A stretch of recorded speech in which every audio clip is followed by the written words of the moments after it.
السلام عليكم ورحمة الله وبركاته. اللهم صل وسلم وبارك على نبينا محمد وعلى آله وصحبه وسلم. صباح الورد والفل والياسمين، ازيكم يا اخواتي؟ عاملين ايه يا حبايبي؟ يا رب تكونوا دايما بخير وفي افضل صحة وافضل حال. كالعادة يا سادة، لازم ادعي لكم الاول في بداية الفيديو. ربنا يا رب يفتح لكم ابواب الرحمة والتوفيق ويبارك لكم في ولادكم وفي بناتكم. ودايما دايما بقولها، يا رب اللهم احفظ ولادنا من كل شر، واهدي قلوبهم واجعلهم قرة عين لينا يا رب العالمين، في الدنيا وفي الآخرة. يا رب ارزق كل السكينة والحكمة والصبر وطمن قلبها. يا رب احفظ لها ولادها حيث كانوا يا رب العالمين. يا رب اجعل اليوم دوت يوم بركة وراحة بال وسعادة لكل اللي بيشوفني وبيسمعني يا رب العالمين قادر كريم. يومكم كله رزق من رب العالمين. بص حبايب قلبي، انا مشيت طبعا الولاد، خلاص فطرتهم ونزلتهم على المدرسة، ودخلت عملت الفطار بتاعنا و... ويلا نبدأ جولة حلوة قوي كده جوه البيت، هنشوف احنا هنعمل ايه. بس واحنا بقى بنشوف الفيديو، انا عايزة اكلمكم في موضوع مهم قوي يا بنات. انا عايزة اقول لكم، طبعا كلنا بسم الله ما شاء الله ربنا يبارك لنا في ولادنا، عندنا اعمار مختلفة ومراحل مختلفة. خلينا متفقين ان المراحل كلها مش زي بعضها، ودي محتاجة جهد مننا قوي. كأم بقى مسؤولة محتاجة جهد ان هي تتابع المراحل دي كلها، خصوصا في سن المراهقة يا بنات. خصوصا في سن المراهقة، ليه بقى؟ بتكون الولد او البنت خلاص مشاعره متلخبطة وهرموناته متلخبطة. المراحل اللي احنا مرينا بيها، وكان امهاتنا جنبينا فكانوا داعم لينا وكانوا بوزيتيف لينا. فانا عايزه اقول لكم على طريقتي اللي انا ماشياها مع ولادي، واحنا كده بنتفرج على الفيديو. انا هقول لكم ايه اللي انا بعمله مع ولادي، يعني في اللي عدى منهم المرحله وفي اللي لسه. الله المستعان، يا رب يكملها على خير ويصلح حالهم يا رب قادر كريم. فهي أصعب مرحلة فعلا فعلا هي مرحلة المراهقة دي. ليه بقى؟ بيكون في تغيرات فيهم هم، تغيرات نفسية وتغيرات جسمانية طبعا، وبيقعدوا بقى طبعا يفكروا كتير. فاحنا طبعا مش هنعرف ان احنا ندخل جوه قلوبهم نعرف تفكيرهم ايه. بس انا هقولكوا على حاجات كده، خطوات بسيطة كده يا بنات، انا بعملها مع ولادي على طول، للي عدى واللي لسه، فاهمين قصدي؟ بتسهل بصراحة معايا الدنيا بصراحة، لان هما بيتحولوا من مرحلة طفولة لمرحلة بقى خلاص بقى اللي هو انا راجل، انا انثى، فاهميني؟ بيبقى الهرمونات بتاعتهم مش متظبطة، تغيرات مزاجية برضو مش متظبطة. عايزين يتفهموا صح، فاهميني؟ عايزين الأم تبقى داخلة جواهم، بس بقى بذكاء وبصبر وبهدوء.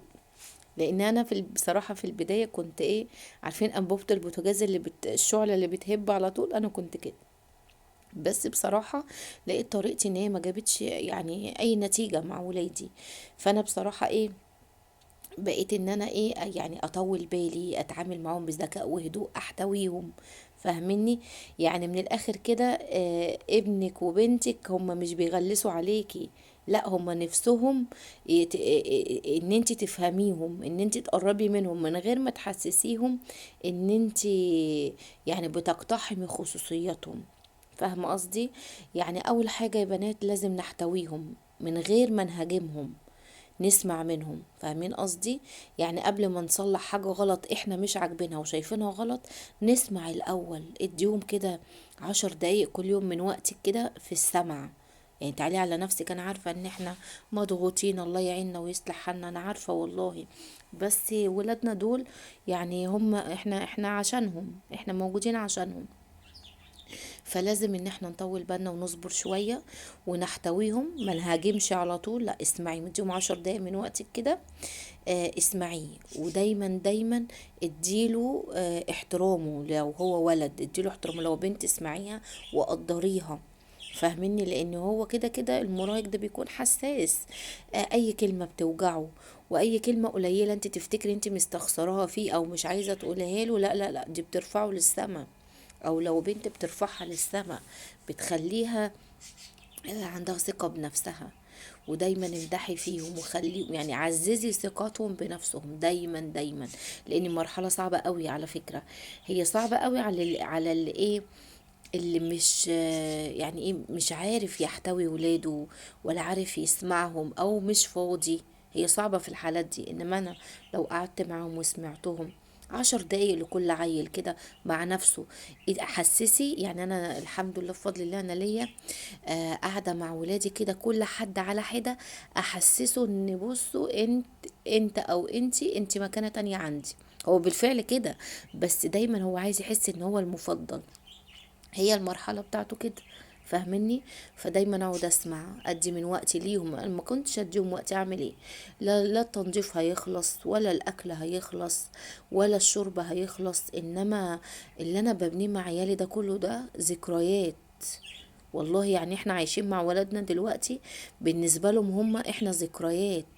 لما يعني بإذن الله ان شاء الله يا رب يفرحنا بيهم، لما كل واحد يستقل بنفسه ويفتحوا بيت، كل واحد يبقى في بيته وكل واحدة تبقى في بيتها، احنا هنبقى مجرد ذكريات. فانا بسعى ان انا اخلي الذكريات حلوة.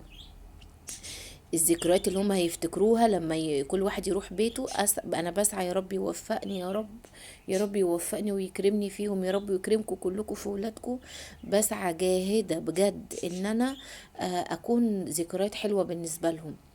فاهميني؟ يقولوا لا دي ماما بصراحة كانت هي سندنا في الوقت ده، ماما بصراحة كانت بتسمع لنا في الوقت ده. انتوا فاهمين قصدي يا بنات؟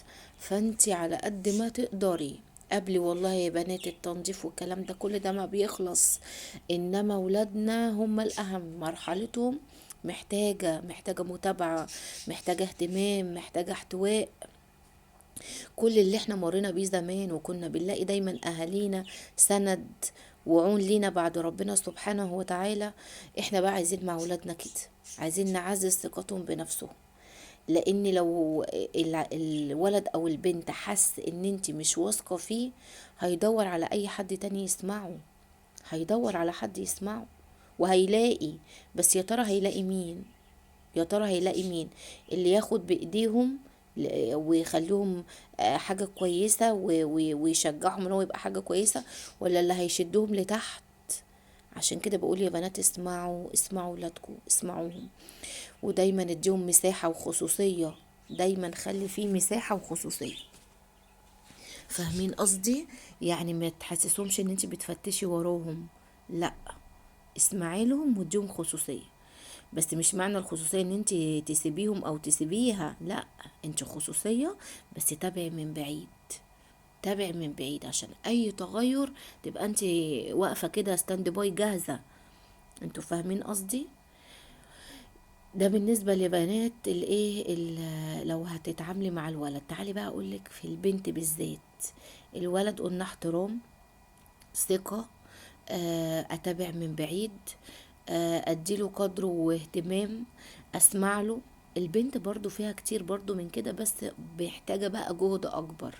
ليه بقى؟ لان احنا كبنات بتبقى مشاعرنا متقلبة طول الوقت وسريعة. فدايما محتاجين حضن، محتاجين كلمة حلوة، محتاجين اللي يطبطب علينا. احنا كبنات محتاجين كده، ما بالك بقى مرحلة المراهقة. فانت ايه، امسكي بنتك كده، اسمعي لها، اديها برضو 10 دقايق من وقتك. بس بقى مش كأم، لا، فضفضة بنات كده مع بعضيها. انت فاهمة؟ تفضفضي معاها كبنت، فاهماني؟ خدي رأيها، حسسيها ان هي كبيرة وان انت بتشاركيها في كل حاجة. ما يجراش حاجة، انا باخد رأي بناتي على طول. ايه رأيكم يا فلانة، ايه رأيك يا علانة؟ فاهمني؟ اسألهم كده. ما يعني ما بحسسهم. هو انا مش بحسسهم، هو والله هم فعلا هم اخواتي وصحابي، فاهميني؟ ربنا يهديهم ويصلح حالهم. يعني انا مصاحبه بناتي بفضل الله، الحمد لله. ربنا يا رب يسعدهم ويوفقهم ويكرمهم هم وكل البنات. ومعايا السنه دي بنوته ثانويه عامه، دعواتكم ليها بالتوفيق، يا رب يكرمها ويوفقها ويفرح كل البيوت يا رب يوم النتيجه. فانتي بقى قلنا ايه، نسمع البنوتة، نحضنها كتير، نطبطب عليها، نحتويها. اهم حاجة يا بنات ما تقارنهاش بحد، ولا تبصي بنت جارتنا عملت ايه، بصي بنت خالتنا عملت ايه، بصي بنت عمتنا عملت ايه. مفيش الكلام ده، كل الحاجات دي بتكسر نفسية البنت. انتي بصوا محدش زي التاني، محدش زي التاني. انتي اللي بتصنعي الحاجة الكويسة، وانتي اللي هتضري، فاهمة؟ فانتي ما تقارنهاش، عززي ثقتها بنفسها. وخدي بالك دايما لو بنتك ما لقيتش ام تصاحبها، هتلاقي بره اللي صاحبها كتير. فانتي بقى حذاري ثم حذاري ثم حذاري. سيبي اللي في ايدك كله واقعدي اسمعي، فاهمني؟ اقعدي اسمعيها، خدي رايها. شوفيها هتقولك ايه، شوفيها بتفكر في ايه، من غير ما تحسسيها ان انتي بتتجسسي عليها. انتوا فاهميني؟ الولد في المرحلة دي بقى بيحس ان هو خلاص بقى راجل.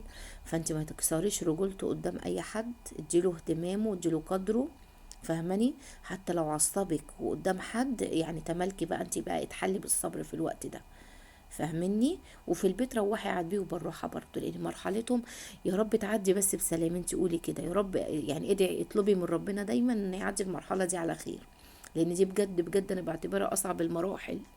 من عيل صغنن اللي هو خلاص هتعاقبيه، هتسحبي منه التليفون، هتقولي له لا خلاص ما فيش نزول للتمرين، مش هتروح، لا ما فيش مروح نادي، لا هتعرفي. انما الكبير ده بقى، الكبير ده تعملي معاه ايه؟ ده لازم لازم ان انت تكوني يعني مصاحباه قوي، مصاحباه قوي، تسمعي وتشوفي صحابه، مش اي حد يصاحبه. ولو ليكي نظرة بقى كأم لصاحب او صاحبة لولادك، مش انت يعني شاكة كده، وحتى لو 1%، قلب الام دايما صح.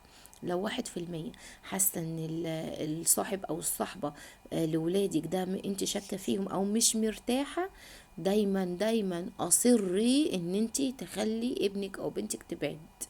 دايما انا بعمل كده لو اي حد شكيت فيه، يعني شاكه كده، لا لا بلاها، اكيد في حد كويس، اكيد في حد شبهنا. انا بقول لهم كده، اقول لهم لا اكيد في حد شبهنا يا ماما، ما اعرفش إيه، والله في حد شبهنا، عادي يعني. واقعد بقى امسك لهم بقى نقطة ايه، ان انا لما رحت الجامعة ايام بقى ما كنت لسه طالبة، انا قعدت شهرين ولا 3 شهور راحة جاية لوحدي ماليش صحاب، لغاية ما لقيت اللي شبهي. ودي حقيقة، يعني دايما اقول لهم الجملة دي، اقول لهم انا كنت في الجامعة ماليش اصحاب لمدة شهرين 3، راحة جاية لوحدي، عشان مش عايزة اصاحب اي حد. يعني كتير كانوا عايزين يجوا يصاحبوني، بس انا لا، انا عايزة اصاحب اللي شبهي. وحياة ربنا واللي شبهي لغاية دلوقتي صديقتي، يعني اللي شبهي وصاحبتها في الجامعة من أيام الجامعة لغاية دلوقتي صديقتي. انتوا فاهمين؟ ربنا يسعد أيامها وقلبها يا رب. فأنا دايما لو شاكة في صاحب لابني أو صاحبة لبنتي، أنا حاسة كده عدم ارتياح، لا ببعد عيلي، لا ابعدوا يا ماما ما اعرفش ايه، ويخشوا معايا في جدال وكده. والله العظيم بتعدي الايام وبتفوت، بس بيكون خلاص عيالي بعدوا عنهم، وعيالي يتاكدوا، تصدقي يا ماما انت كان عندك حق. اقول لهم شفتوا. فانا دايما، انت دايما يعني شوفي بقى صحبات ولادك، دوري وراهم، اعرفي ابنك مصاحب مين، بنتك مصاحبه مين، فاهمين قصدي؟ ودايما اديهم بقى المساحة زي ما قلنا. ودايما في يا جماعة احط حدود لبناتي في التعامل، احط لهم حدود كده وشروط، لان احنا بنربي، ويعني والله العظيم وبنتقن في التربية وحياة ربنا، بس العيال بيطلعوا بره، البيئات مش كلها زينا، مش كل البيئات زينا، الا من رحم ربي. ربنا يهدي يا رب، ربنا يهدي ولادنا جميعا. فانت ازرعي فيهم الخير عشان تلاقي الخير، فاهمين قصدي؟ ازرعي فيهم الخير عشان تلاقي الخير. لان لو انت تعنتي معاهم وبداتي تحسسيهم ان انت بقى عارفه اللي هو اللي اسمه ايه اللي بيقولوا عليه ده، بسم الله يا رب ذكرني، اللي كان بيجي اعلانه زمان ده، اللي هو الكرومبو ده اسمه ايه، المفتش كرومبو. انتوا عارفينه ده يا بنات؟ فاكرينه اللي كنا بنشوفه في الاعلانات؟ لا انت بقى ما تحسسهمش ان انت بقى ايه المفتش كرومبو، لا. انت يعني بصي، ابنك او بنتك لو حس ان انت صاحبه ليه مش كرومبو، هيحكي لك او هيحكي لك على كل حاجه، على كل حاجه، ان انت كصاحبه مش كمفتش كرومبو. والله هو اسمه كده في الاعلان حسب ما اتذكر بقى. فاهمني؟ ودايما بقى بعيدي عن ايه بقى، ان انت تحاولي ان انت تقللي من كلامهم، ان انت تقارنيهم، ان انت تتعصبي عليهم، ان انت تسخري منهم، ان انت تنشري اسرارهم، ان هم يجوا يقولوا لك مثلا سر وانت بقى تروحي تحكي لبقيه اخواته او اخواتها. لا، حسسهم ان هم ليهم خصوصيه، هم محتاجين ام صبوره حكيمه وربنا يهديهم ويصلح حالهم.